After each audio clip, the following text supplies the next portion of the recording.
Hey, this is Dave and welcome to a new video on bloating. Now, bloating is a topic that we get asked about, I wouldn't say all the time, but plenty of the time.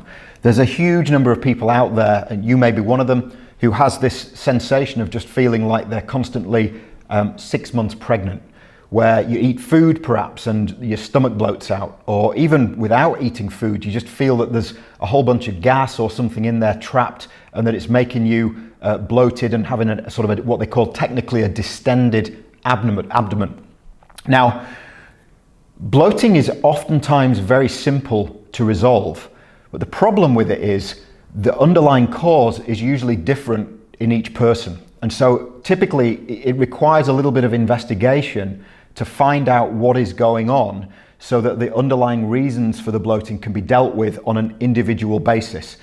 But really, after sort of 10 or 11 years of dealing with, helping clients and dealing with people who have a lot of bloating, kind of nailed it down to a small number of general underlying causes. And that's what I really want to cover in this video, just to give you an overview of some of the things that can trigger the bloating. And what we'll do in subsequent videos is we'll have a look at each one of these variables in a little bit more detail so that we can just unpack it a little bit and explain exactly why the bloating develops. So in general, in my model of functional medicine and nutrition, I like to say that most symptoms in the body are caused by too much bad stuff being in the body and not enough good stuff being in the body. So you have an excess of things that shouldn't be there and a deficiency of the things that should be there. And so if you can get rid of the bad things and the things that shouldn't be there and then put the good things back, you generally have a really good outcome, a really good result in terms of resolving symptoms, whatever they may be. Now, specific to bloating, let's start with this bad stuff. There are a lot of processed foods that are easily fermented in the digestive system, and these tend to be the high sugar, high carbohydrate foods such as cereals and breads and pastas and rice and sweets and ice cream and biscuits and things like that. The microbes in your digestive system love those carbohydrates and sugars, and they ferment them. And so if you're eating too many of those, then you can end up with a huge amount of fermentation, which produces gas, right? If you've ever drunk beer or wine or cider or any gassy drink, they're typically made through fermentation, and that creates a lot of gas. And so the bloating happens due to the gas being produced, and you blow up literally like a balloon. Now, you can also have bloating because you can have an excess of what I call bad bugs in the digestive system. So we're supposed to have trillions of microbes in our digestive system, as you're probably aware, and that's called the microbiome. And the microbiome in the digestive system is beautifully designed and beautifully balanced to work alongside our immune system and alongside our body. But the problem is that we can end up with an imbalanced microbiome where we have too many bad bugs and actually not enough good bugs down here. And these bad bugs typically are really good at fermenting some of these foods. And when they overgrow, they can create a lot of fermentation, and they can also irritate the digestive lining as well and cause pain, diarrhea, constipation, and other symptoms that typically go alongside the bloating. So bad bugs is a huge area.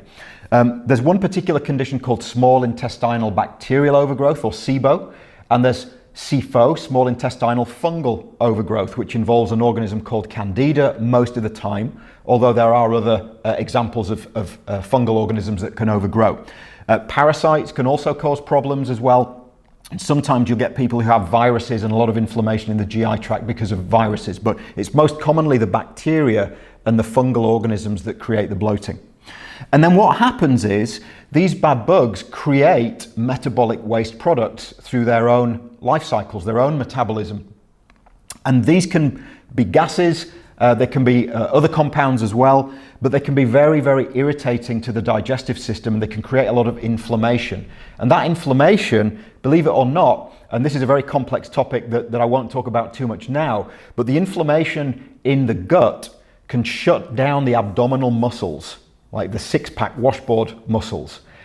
And because these muscles don't contract properly and activate and they relax, you can end up having a saggy tummy and feel bloated because these abdominal muscles are shut down by inflammation in the digestive system. Now let's move on to the things that we need in the digestive system that might be missing or inadequate that can also lead to bloating. So eating plenty of good food that feeds the good bugs. The right types of fiber, vitamin, mineral dense foods support the microbiome and keep it in balance. The good bugs can get knocked out by things like antibiotics and stress and things like that as well. So we can have a deficiency in both good foods because we're not choosing the right foods, and we can have a deficiency in the good bugs as well. Now, finally, we can also have very significant deficiencies and depletion in all the substances that our digestive system is supposed to make and squirt out into this tubing down here to help us digest our foods. And so we can have low stomach acid, we can have low levels of pancreatic enzymes, and we can have low levels of bile. And we'll unpack all of that in subsequent videos and explain it a little bit more. But those digestive juices do two things. First of all, they help you break down your food so that your food doesn't become food for these bad bugs and allow them to have a party and overgrow in your digestive system. But also the digestive juices are very important for keeping the environment in the digestive system very, very unhospitable or inhospitable to the bad bugs. So if you've got lots of acid, lots of enzymes and the right amount of bile, all being squirted out into your stomach and intestine, the bad bugs have a really hard time living in that environment. So when these juices become deficient, it favors the growth of the bad bugs, and you're not able to digest your food properly. So it's a double whammy, and that can lead to bloating and other digestive symptoms as well. Now, the key thing to understand with all of this is there can be a lot of different things going on to create the bloating symptoms. It's not going to be the same from person A to person B to person C. So this pattern is very unique to each individual. And as we go through the subsequent videos in this area, I will explain how and why these things differ from person to person, and you can hopefully get an idea of what might be going on in your digestive system, and then we can help you uncover the reasons why you might have these symptoms and then overcome them on a very unique and personalized basis. So I hope you've enjoyed the video. Watch out for the forthcoming videos in this series, and I will talk to you again very soon. Thanks very much.